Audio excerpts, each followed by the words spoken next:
Beanibazar cancer and general hospital ফাউন্ডেশনের নবনির্বাচিত পরিচালনা কমিটিকে আনুষ্ঠানিকভাবে স্বাগত জানানো হয়েছে। বুধবার ওয়েস্ট লন্ডনের অস্ট্রেলিয়াতে এই উপলক্ষে অনুষ্ঠান আয়োজন করা হয়। এছাড়া যুক্তরাষ্ট্র থেকে আগত ট্রাস্টি আশরাফ উদ্দিন কালামকে সম্বর্ধনা প্রদান করা হয়। সভায় সভাপতিত্ব করেন ফাউন্ডেশনের চেয়ারম্যান সোহেল আহমদ খান।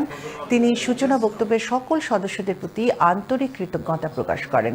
তিনি ক্যান্সার চিকিৎসা সম্প্রসারণ, মোবাইল ক্লিনিক এবং স্বাস্থ্য সেবা কার্যক্রমকে বিয়ানীবাজার ও সিলেট অঞ্চলে আরও শক্তিশালী করার উপর গুরুত্ব আরোপ করেন। সভা পরিচালনা করেন কোম্পানি সেক্রেটারি মোহাম্মদ নাসির উদ্দিন। প্রধান নির্বাহী কর্মকর্তা এম শাহাবুদ্দিন তার বক্তব্যে সিলেটে একটি বিশেষায়িত ক্যান্সার চিকিৎসা কেন্দ্র গড়ে তোলার পরিকল্পনাকে সমর্থন করেন। সভা শেষে ফান্ডরেইজিং ডিরেক্টর আব্দুল শফিক দোয়া ও মোনাজাত পরিচালনা করেন। এতে রোগীদের সুস্থতা এবং নবনির্বাচিত কমিটির সফলতা ও কল্যাণ কামনা করা হয়।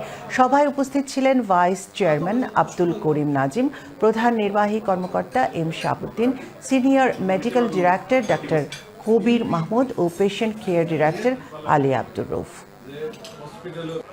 আমাদের সব কমিটি মেম্বারদেরকে নিয়ে আমরা আজকে একটা ঘরোয়া পরিবেশে মিটিং করলাম। আর আজকে আমাদের মধ্যে ছিলেন আমাদের নতুন ট্রাস্টি আমেরিকা থেকে, যিনি আমাদেরকে জয়েন করছেন, উনিও আমাদের মধ্যে ছিলেন। এই জন্য আমরা খুব আনন্দিত। আমাদের নতুন চেয়ারম্যান এবং আমাদের সদস্যবৃন্দ সবাই ছিলেন আজকে। আমরা অনেক আলাপ আলোচনা করেছি। আগামীতে আরেকটা বড় পরিসরে আমরা আমাদের প্ল্যান প্রোগ্রাম নিয়ে আমরা সবাইকে অবগত করবো ইনশাল্লাহ। ক্যান্সার হসপিটাল সংশ্লিষ্ট হয়েছে কিছুদিন হলো। আমিও আমার পক্ষ থেকে যতটুকু সাহায্য সহযোগিতা করা দরকার আমি অঙ্গীকার করেছি আজকে এই মিটিংয়ে। আমরা আশা করছি আমাদের এই নতুন কমিটির পুরো উদ্যমে কাজ করে আমরা সিলেট সেন্টারটা আমরা সিলেটের শহরে নিয়ে যাব।